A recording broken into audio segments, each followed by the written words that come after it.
Subscribe कर दें। शुक्रिया। बच्चों के सीखने का वक्त चीख कर और इन पर गुस्सा करके ज़ाया कर देते हैं। मोहम्मद अली को मैंने पानी दिया पीने के लिए, मगर इसने फ़ौरन सारा गिलास टेबल पर उलट दिया। उफ, आप समझ सकते हैं ना कि मेरे दिमाग में जो लावा उबल रहा होगा। एक ऑप्शन तो ये थी कि मैं कहती क्या बदतमीज़ी है, सारा टेबल गीला हो गया और मोहम्मद अली खौफज़दा मेरे एक्सप्रेशन देखता और मैं डांट कर पहले अपना गुस्सा कम करती, फिर टेबल साफ़ करती। दूसरा ऑप्शन ये था कि मैं टेबल साफ़ करती और मोहम्मद अली को कहती कि प्लीज़ मेरी थोड़ी सी मदद कर दें। मामा को वो टिश्यू पकड़ा दे और ये गीला टिश्यू डस्टबिन में फेंक दे। अब दोनों ऑप्शंस में फ़र्क क्या था? टेबल तो साफ़ करना ही था मुझे, क्योंकि वो गंदा हो चुका था। मगर मेरी चीखने से मोहम्मद अली कभी सीख न सकता कि टेबल साफ़ कैसे करना है, बल्कि खौफ इसके दिमाग को बंद कर देता।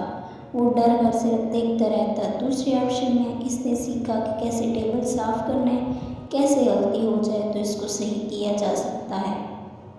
हम बच्चों के सीखने का वक्त चीख कर इन पर गुस्सा करके ज़ाया कर देते हैं, फिर हम खुद शिकायत करते हैं कि बच्चे सीखते नहीं। बच्चों को हम अपने अमल से ही सिखा सकते हैं। इनको साथ मिलाकर इनका फैलावा समेटा जाए। प्लीज़ इस दौरान कुछ बहुत अहम बातें याद रखें। नंबर 1, हम बच्चों को कभी भी शर्मिंदा नहीं करना। मतलब ये कहना देखा आपने पानी गिराया था इसलिए साफ़ करना पड़ रहा है, या आपकी वजह से सारा गंद फैल गया है। हम बच्चों को फोर्स भी नहीं करेंगे, क्योंकि दबाव में आकर बच्चे कुछ नहीं सीखते।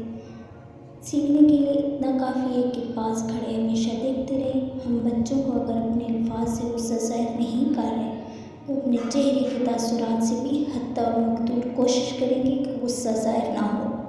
आखिर में बच्चे बच्चे ही होते हैं, अगर वो भी गलतियाँ नहीं करेंगे तो कब करेंगे? ये उनकी सीखने की उम्र है, गलतियाँ करने दें ताकि वो सीख सकें।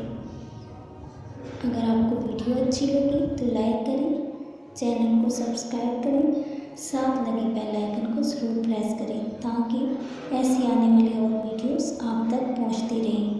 शुक्रिया।